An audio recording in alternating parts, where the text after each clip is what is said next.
बीड जिले में हुई एक गंभीर घटना पर मुख्यमंत्री देवेंद्र फडणवीस द्वारा एसआईटी जांच के आदेश दिए जाने के बाद विधायक सुरेश धस ने अपनी प्रतिक्रिया दी है। उन्होंने मुख्यमंत्री के इस कदम की सराहना करते हुए कहा कि यह सही दिशा में दिया गया निर्णय है, जो इस मामले की गहन जांच सुनिश्चित करेगा। अतिशय समर्पक आणि अतिशय चांगलं उत्तर दिलेलं आहे। आमच्या सर्वांचं समाधान झालेलं आहे। याची आयजी लेवलच्या अधिकाऱ्याच्या एसआयटी स्थापन करून त्याची चौकशी होईल।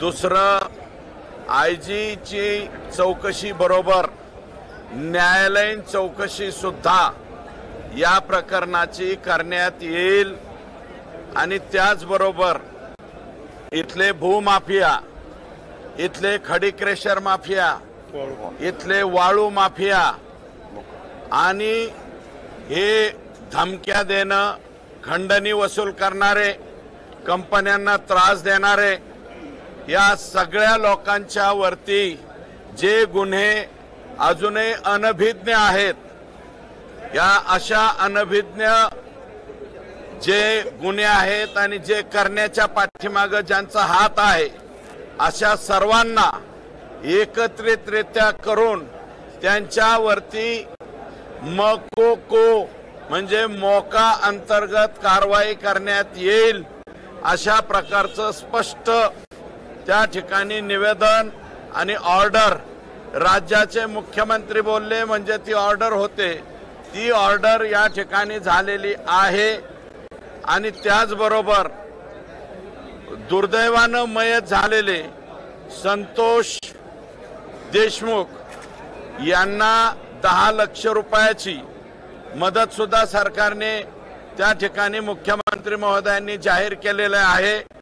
त्यामुळे आता राज्याच्या मुख्यमंत्र्यांनी या ठिकाणी जे सांगितलेलं आहे, माझी बीड जिल्ह्यातल्या जनतेला विनम्र विनंती आहे, जर का यातले हे जे आरोपी आहेत आणि यांचा जो आका आहे, त्या आकाने कुणाकुणाच्या जमिनी बळकावलेल्या आहेत, कुणाकुणाच्या वरती अन्याय केलेला आहे, त्या सगळ्यांनी गुन्हे दाखल करण्याला पुढे यावं आणि ज्या त्यांच्या जे शागिर्द आहेत, या शागिर्दांनी जे त्रास दिलेले आहेत, ते सगळे त्रास या ठिकाणी आणले पाहिजेत आणि जिल्ह्याचे एसपी यांची तातडीने बदली त्या ठिकाणी केलेली आहे।